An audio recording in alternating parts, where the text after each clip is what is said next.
Barack Obama ouvre grand la porte des États-Unis aux véhicules sans conducteur. Des voitures censées sauver des vies, un pari sur l'avenir qu'il faut encadrer pour garantir la sécurité des citoyens. L'administration fédérale va donc demander à toutes les entreprises automobiles et technologiques de se conformer à un guide comportant 15 points à respecter. Il leur est notamment demandé de partager leur technologie avec le ministère des Transports avant tout test en situation réelle.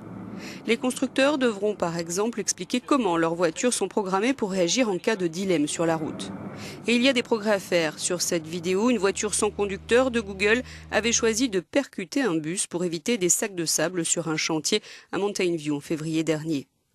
Les entreprises ont tout intérêt à jouer ce jeu de la transparence édicté par la Maison-Blanche, car il faut apaiser les inquiétudes des Américains. Depuis l'accident mortel impliquant une voiture semi-autonome en mai dernier en Floride, une berline Tesla.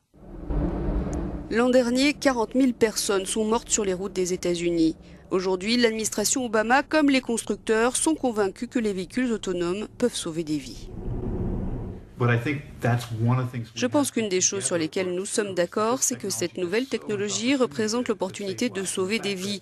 Et le fait que 94% des accidents de la route sont dus à des erreurs humaines signifie que nous pouvons, grâce à cette technologie, réduire ces erreurs. On peut tous y gagner. Actuellement, aux États-Unis, les règles concernant les véhicules autonomes diffèrent selon les États. La plupart exigent cependant un conducteur avec permis à bord de la voiture. Mais c'est un sujet que l'administration fédérale voudrait aussi réglementer, en dépit des prérogatives des États en la matière.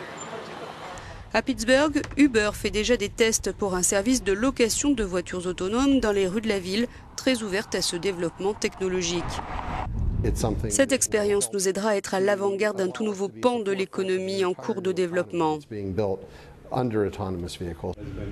Ce guide établi par Washington n'est pas censé mettre des bâtons dans les roues des constructeurs, mais bien les encadrer à l'heure même où ils se livrent à une véritable course contre la montre. Le premier véhicule sans conducteur devrait être commercialisé d'ici 2020.